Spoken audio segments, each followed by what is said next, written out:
horror hounds, and welcome to Top 13. For tonight's episode, you might see them in your neighborhoods or creeping in the woods, perhaps in the pages of your children's book or in the tapes of a cassette you dare not look. Be ready to devour your wanton fill of ghosts and the supernatural.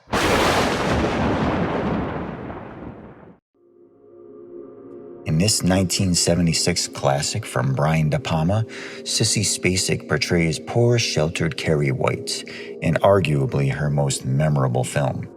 Based on the Stephen King novel, it follows a shy 16-year-old girl who's the target of constant bullying by her classmates. But there's something unique about Carrie. We slowly get to see that she has telekinesis, the power to move things with her mind. Carrie's phys ed teacher witnesses some of the abuse from her bullies. She punishes them with detention and aerobic exercise. So now her bullies have devious retribution in mind.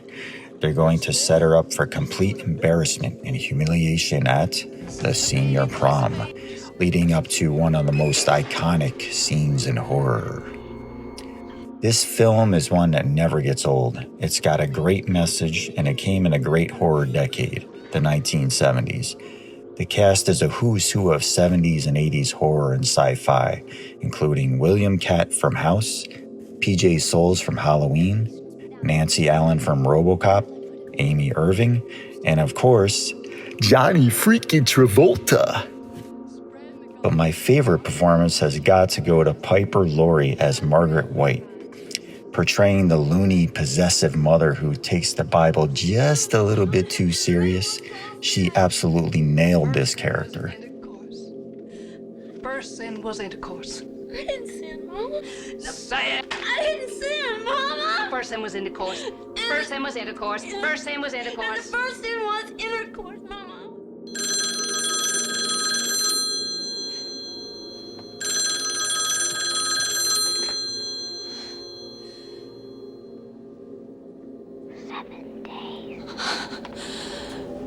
Yes, The Ring.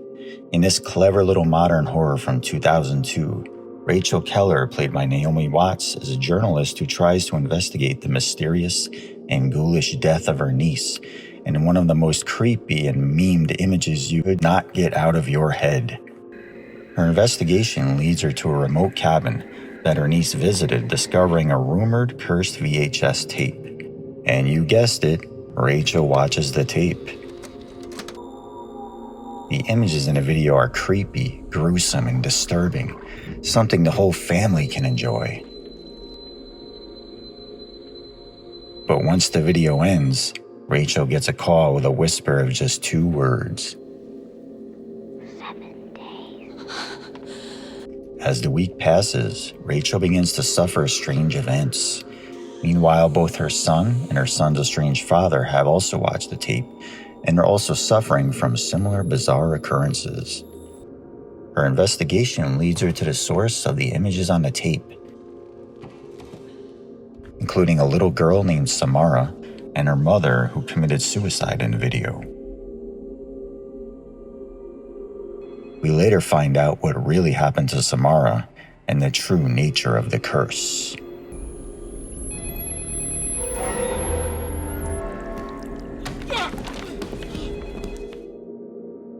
This film was pretty popular when it hit in 2002, and because of that, it kicked off a whole slew of Asian horror remakes from American production companies.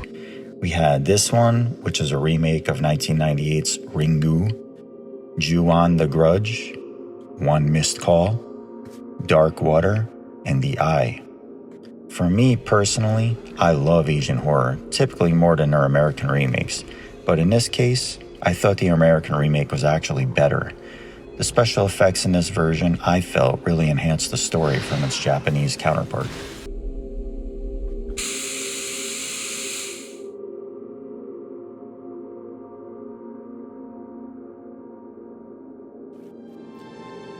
The Freeling family is living peacefully in the quiet development of Theyre, until one night the daughter, Carol Ann, comes across an uninvited guest in what appears to be the static coming from their TV.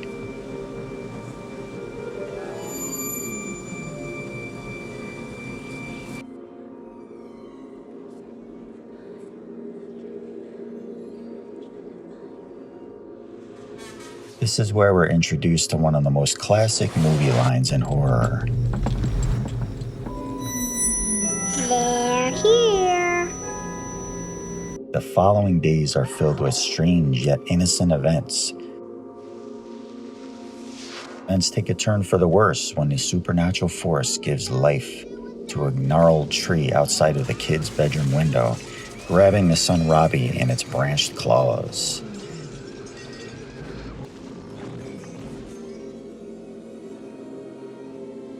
This is only a mere decoy, though, as we discover who the entity is really after. Carol Ann.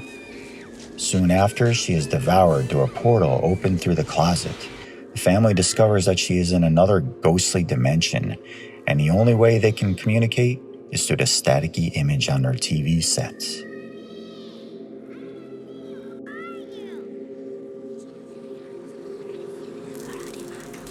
The Freelings eventually get help from a group of parapsychologists and a spiritual medium, memorably portrayed by Zelda Rubinstein.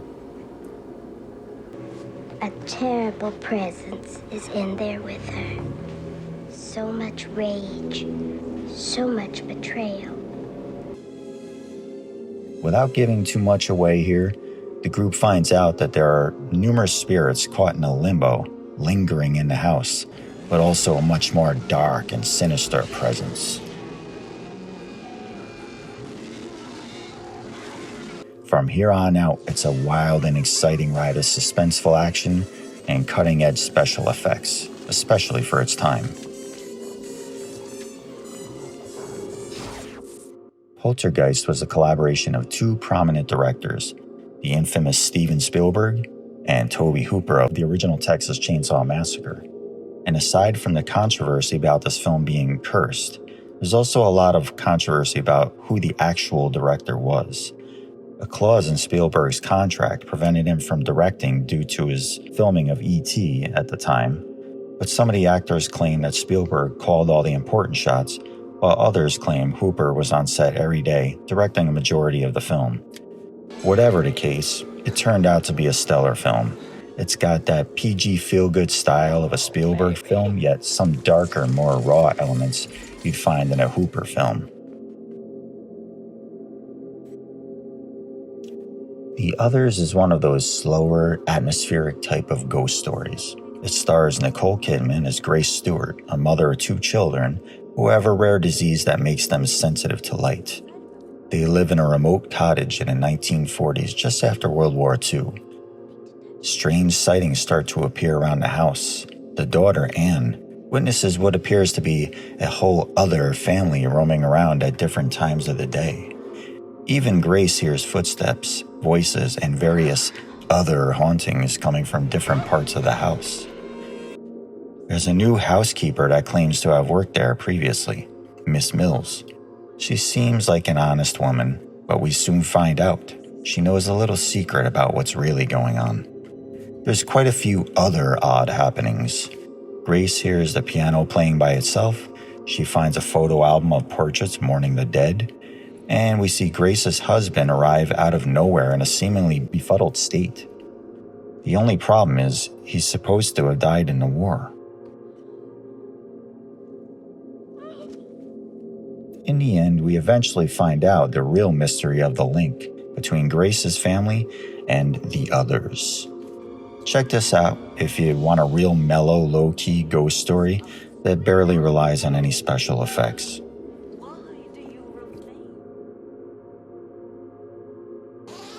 Getting into a more recent entry, we have 2017's The Autopsy of Jane Doe.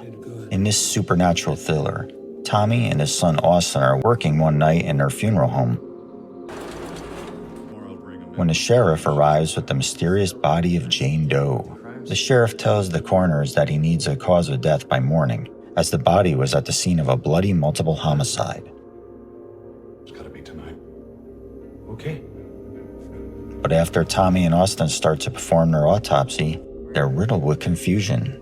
On the outside, the body appears pristine, with no visible signs of trauma. Yet internally, there's a whole slew of damage. Both her wrist and her ankle bones are shattered, her tongue has been cut out, one of her molars is missing, her lungs are blackened, and her internal organs show numerous cuts and scarring. Her hair's marked out. Almost like it's been cut. It's as though the condition of most of her body appears that death had just occurred, while other signs suggest she has been dead for several days. Afterwards, strange events start to occur around them. Their radio station keeps switching to the same repetitive song. They start to see people standing in the hallways, and they find their cat wounded, eventually putting it out of its misery. Thinking Jane Doe may be responsible, they decide to continue the autopsy. They come upon her missing tooth wrapped in a piece of cloth inscribed with Roman alphanumerics and a strange diagram.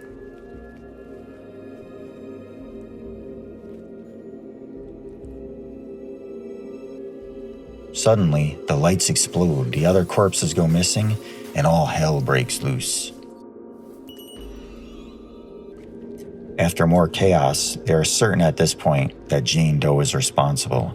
They return to the room to continue the examination, and after a few quick tests, they find out the true mystery behind Jane Doe. Fuck. And the reason for her wrath upon everyone she encounters.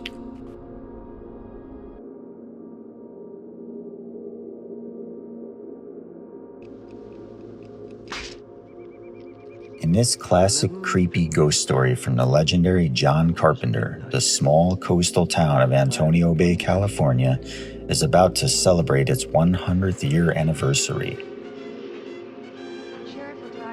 However, these townsfolk are in for a rude awakening as we discover early on that the birth of the town has a horrible secret. I have something to show you. The 6 founders of Antonio Bay deliberately sank a clipper ship so that its wealthy, leprosy-afflicted owner, Blake, would not establish a leper colony nearby. The conspiring founders then used the gold plundered from the ship to actually fund the town. As the anniversary approaches, a mysterious fog begins to creep towards the town, bringing with it death. We later learn from these dark clues throughout the movie that 6 must die, that number dwindling as a few townsfolk are gruesomely murdered. Is this a ghastly revenge for the 6 founders that murdered Blake in his deceased ship? Well, if you haven't seen this one yet, I highly recommend it. If you love 80s horror, it's a must. It's got a great 80s horror cast, which plays like a 6 degrees of John Carpenter. We got Adrienne Barbeau from Escape from New York, Tom Atkins from Halloween 3, and Hal Holbrook, with all 3 of them going on to film Creepshow 2 years later. Then, we got the infamous Scream Queen herself, Jamie Lee Curtis, and Nancy Loomis, both of whom filmed Halloween 2 years earlier. And then we got Janet Leigh from the original Psycho, and who also happens to be Jamie Lee's real-life mother. And if that isn't all horror geek enough for you, it's got a great Carpenter score, and there's all sorts of horror references throughout the film. There's a radio report in one scene mentioning Arkham Reef, and then you got the town's coroner who's named Dr. Phibes.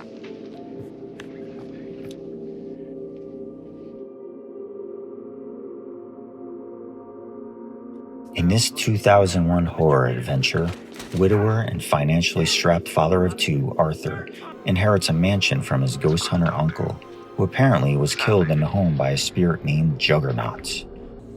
Arthur soon meets with the estate's lawyer at the home, and also showing up is his dead uncle's assistant, Dennis, played by Scream's Matthew Lillard. While touring the mansion, they're astonished by what they see. The residence is made entirely of glass sheets, inscribed with Latin phrases which Dennis recognizes as barrier spells. A little harder to explain. They're containment spells. See, ghosts can't cross those. Barriers were made to imprison 13 angry ghosts, one of whom being the cause of Arthur's uncle's death. Shortly after, the lawyer unwittingly triggers a mechanism that seals the house and releases the ghosts. And if you don't think he's gonna die, you don't know the half of it.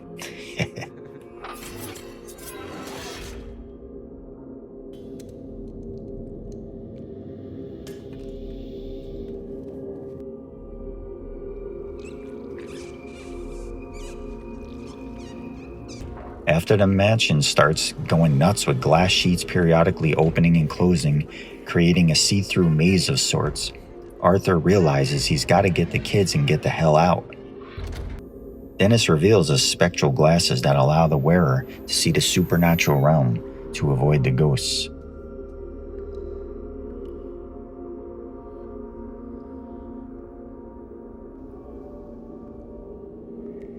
From here on out, it's a supernatural battle to rescue the kids, and we get a glimpse into the grisly backstory of each of the 13 ghosts. So yeah, this film might be a bit campy in some spots, but the awesome effects from K&B and the characterization of each ghost definitely spiked it up a few notches. Check out the behind the scenes and the extras on this one to see the further backstory for each ghost.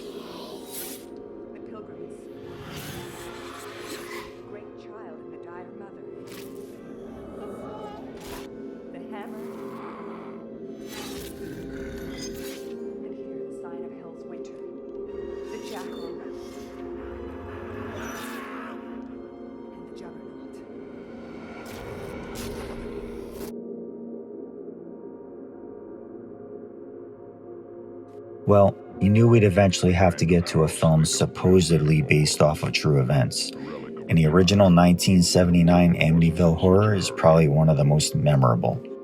As the story goes, it's the fall of 1974 in Long Island, New York. Young Ronald DeFeo wakes up in the middle of the night and murders his entire family, including his parents and 4 siblings. 13 months later, the Lutz family moves into the home of the murderers at a bargain price. What do you think? I love it. But the family would only remain there for 28 days before abandoning. Well, from the beginning of the movie, the home already has a character of its own. The 2 attic windows in the front of the old Dutch colonial-style home are its most prominent and eerie feature. We see from the moment the Lutz arrived, the priest they hired, Father Delaney, witnesses a handful of strange and unusual things, including the infamous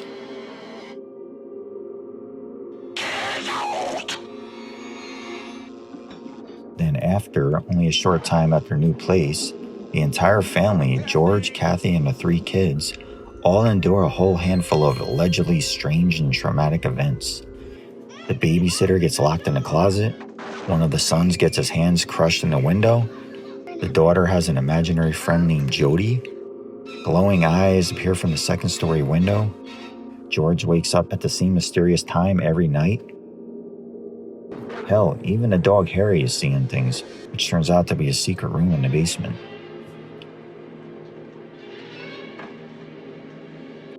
So after doing some research, they find out that the home was apparently, you guessed it, built on a Native American burial ground. And on top of that, a known satanic worshiper named John Ketchum once lived on the land. Towards the end of the stay, the paranormal events build up to a hectic and messy finale. Now, some people prefer the Amityville remake with Deadpool himself, Ryan Reynolds, which even I'll say wasn't horrible, but this one had that gritty late 70s and early 80s feel. Plus, it has 2 other actors linked to the comic book films. James Brolin, father of Thanos himself, Josh Brolin, and Margot Kidder, who played the great Lois Lane in Superman the year before.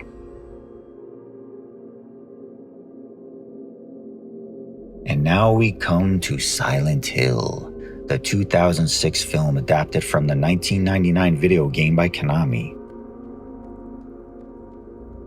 In this one, we have Rose, whose adopted daughter Sharon has intense nightmares about an old abandoned town in West Virginia, Silent Hill. So against the father's wishes, Rose takes Sharon on a little road trip to the town to try to find some answers. As they approach the town, a mysterious girl steps out in front of the road, causing them to crash. After waking up from a blackout, Rose finds Sharon missing and begins the search for her adopted daughter through the eerie town. Throughout the search, we see the town periodically shift into a dark dimension, bringing with it some of the most creepy and unique supernatural creatures we've ever seen in film.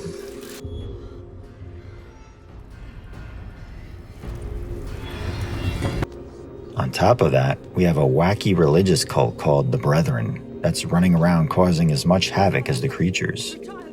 In the end, we get to see how all these elements intertwine and the dark link they have to Rose's daughter.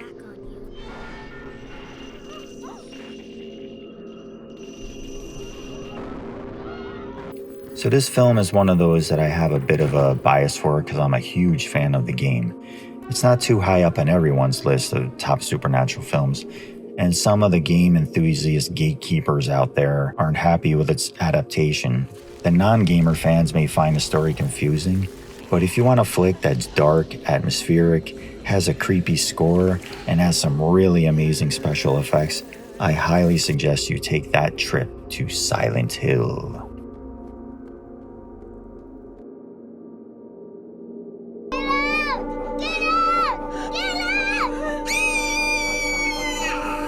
Yeah, I know. For anyone out there who's seen Babadook, I know the little boy in it is the equivalent of nails screeching on a chalkboard. But if you can just get past that minor annoyance, it's actually a pretty good film. So for those who haven't seen it, Amelia is a widowed mother of said boy named Samuel, living in the town of Adelaide, Australia. Her husband died in a car accident, leaving Amelia to unfortunately raise the 6-year-old entirely by herself. Sam starts to make weapons to fight off an imaginary creature that has willed its existence upon him, and soon after asks Amelia to read a strange pop-up book to him called Mr. Babadook, the same tall, pale-faced creature in a top hat with taloned fingers that has worked its way into Sam's imagination. His persistence about the creature leaves Amelia with a case of insomnia, as she has to comfort him to sleep every night. It's just a book. It can't hurt you. After a few strange events, including finding glass in her food, Amelia blames Sam, but he tries to tell her again it's not him, it's the Babadook. The Babadook did it, Mom. Fed up, Amelia rips up the book and tosses it in the trash, only to have it reassembled and sitting on her doorstep the very next morning. New messages in the book reveal the creature will become stronger if she denies its existence, illustrating terrifying atrocities that Amelia will commit upon her dog, her son, and even herself. After burning the book this time and then trying to seek help after more taunting from the creature, Amelia begins to completely unravel. She becomes more introverted and impatient, often lashing out at Sam. That hungry? Why don't you go and eat shit? She even starts to have violent hallucinations about killing him. This all leads up to the exciting finale. Can Amelia and her son overcome the Babadook and return to a life of normalcy? Or does the creature completely destroy her small and fragile family? Check this out if you want to see a more independent type movie from the big studio blockbusters. The creature itself is pretty eerie and different. Remind me somewhat of Lon Chaney's vampire from London After Midnight.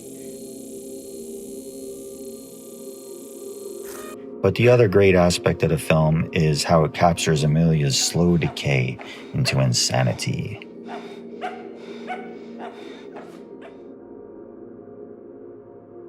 Next up on the list, we have, I'd say, the first film to really popularize the found footage subgenre.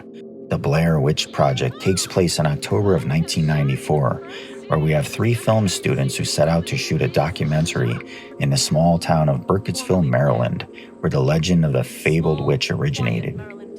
Oh, have you heard of the Blair Witch? Oh, yeah, that's an old story. They interview some of the locals who tell some strange stories, and afterward hike their way out to the woods to find a place named Coffin Rock, the scene of a 19th century murder ritual. After setting up camp for the night, the trio is frightened by creepy noises outside of their tent, which gives them second thoughts about the whole thing entirely. We're obviously not wanted here, so let's get the hell out. We have to get the dad back. And then the next day, they make an attempt to get back to their car, but end up getting lost before night falls. And on top of that, they lost their map. I'm serious, I don't have it. Are you fucking serious? Fucking serious, I don't have the map, okay? But hey, at least they have their compass, right? Not so fast, as the direction they thought they were heading just takes them right back to the river they previously crossed. Now shit's starting to get real, and they're already on edge. Between the cracking branches they've been hearing at night That's fucking creepy. and the crazy stick figure symbols hanging from the trees, they're in full-blown panic mode. The inner strife between them causes one of them to separate from the group, and after they search for him, it leads them to an abandoned house where we see the intensely chilling finale.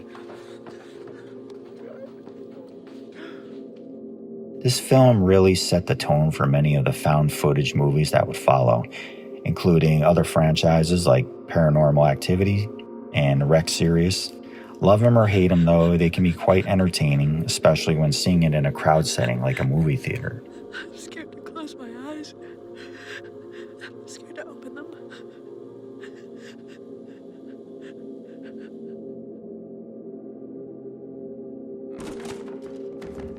After moving into a new home, young Dalton is drawn to the attic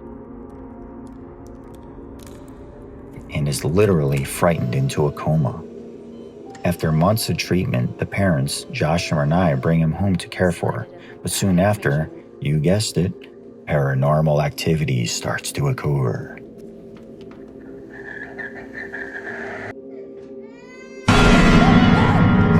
We witness strange voices, frightening figures, mysteriously triggered alarms, and comatose Dalton is somehow sleepwalking around the house. But after Renai is attacked by the mysterious figure, they decide to abandon their new house. However, it appears that the entity is followed. After Josh's mother has a dream about the dark figure haunting Dalton, she calls a group of paranormal investigators led by psychic Elise Rainier. She immediately senses the presence, which we now see as a creepy red-faced demon. Elise reveals to the family that Dalton is not actually in a coma. He has the ability to astrally project his mind into other realms, and that he has lost his way back and trapped himself in a purgatory realm known as the Further. It all seems ridiculous to Josh, but after performing a seance, Elise reveals that he also has the ability to project. She helped Josh suppress his memory from a similar paranormal trauma he experienced when he was 8 years old. In each photo, She convinces him that the only way to rescue Dalton is to put him in a trance and project himself into the Further. Your son is out there, and you are the only one that can bring him back. I'm not going to completely spoil the ending for you guys, but I will say this. It was a nice change of pace to see a not-so-happy ending for once.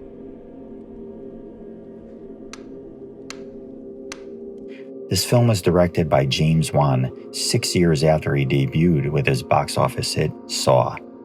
It stars fellow Saw screenwriter Lee Wanell, Scream Queen Lynn Shay, and another Wan favorite, Patrick Wilson, who you may know from The Conjuring and Aquaman.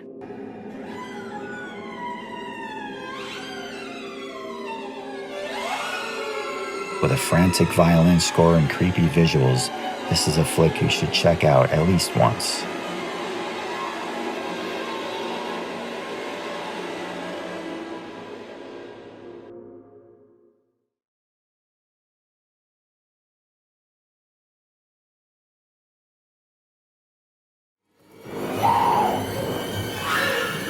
Here's Johnny! Yes, the Stanley Kubrick classic, The Shining. If you're one of the few people left on Earth who have never seen this masterpiece, the struggling writer and recovering alcoholic Jack Torrance interviews for a caretaker job during the closed winter season at the Overlook Hotel. The Colorado Hotel is built on the site of an Indian burial ground, of course, and becomes completely snowbound during the winters. I know, right? What could possibly go wrong? With the hotel manager already having told Jack about the murder-suicide committed by the previous caretaker upon his family, he returns with his wife Wendy and son Danny on closing day. Danny meets the hotel cook, Dick Halloran, who shares a special bond with him. They both have what's referred to in the film as The Shining, and he subtly reveals to Danny that the hotel also has a shine. I think a lot of things happen right here in this particular hotel over the years, and not all of them was good. After a month of their stay, we see Jack starting to show signs of cabin fever. But that actually isn't too bad considering that so many Americans couldn't even handle 2 weeks of their COVID quarantine. As time passes, weird paranormal events surpass, and Jack slowly descends into madness. Something like this when I finally have a chance to accomplish something. But is all of this in their mind from the wintry isolation, or has the hotel revealed its shine to them?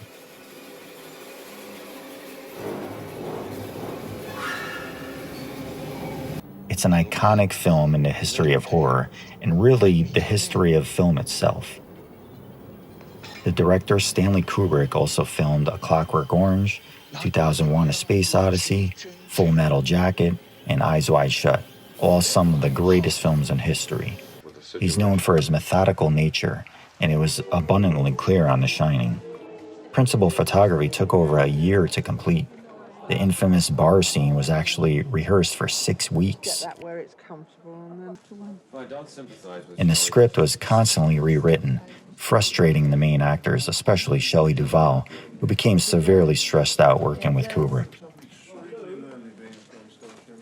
Yes, I know.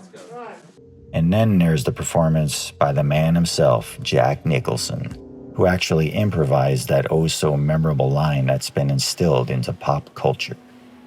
Here's Johnny!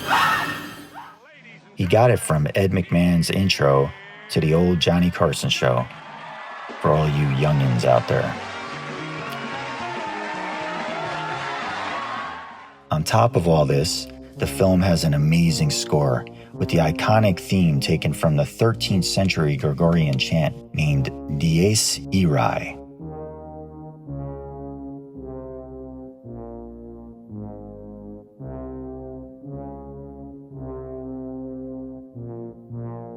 And it was one of the first handful of films to use the revolutionary Steadicam. It's been spoofed and referenced dozens of times in pop culture. It even spawned a cult fan film called Room 237, which goes into some fan theories about how the film has hidden suggestions to the Jewish Holocaust, the slaughter of Native Americans, and even a staged moon landing. And last but not least, it's also known that the writer of The Shining himself, Stephen King, was notorious for voicing his displeasure of the film for numerous reasons. He later supervised the 1997 television version of The Shining, which was, never mind. So, what more can I say but... Go check it out!